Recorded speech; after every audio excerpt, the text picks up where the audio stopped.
अमावास्या दिन मानव माने पितृ श्रद्धा करती। मनुष्य माने कार्तिक अमावास्या देव दीपावली दिन पितृपुरुष मान को श्रद्धा दियंती। किंतु जगन्नाथ केउ दिन तांको पितृपुरुष को श्रद्धा दियंती। आज्ञा मार्गशीर मास कृष्ण पक्ष चतुर्दश दिन आज्ञा पिंड दी घंटा आज्ञा आज्ञा मार्गशीर मास चतुर्दशी दिन आज्ञा पिंड दान करते।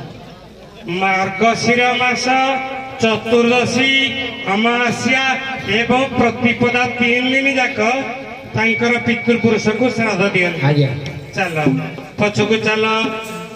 वर्तमान जगन्नाथ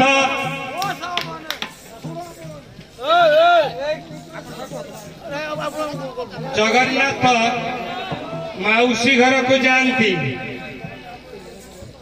जगन्नाथ मौसी घर को रथ ऊपर बसी जानती। तांको मौसी किए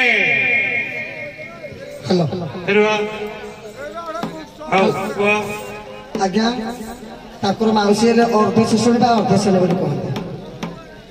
आज्ञा गुंडीचा राणी आज्ञा पछर अर्ध शोषणी है आगे गुंडीचा राणी। धन्यवाद। प्रस्थान करंतु।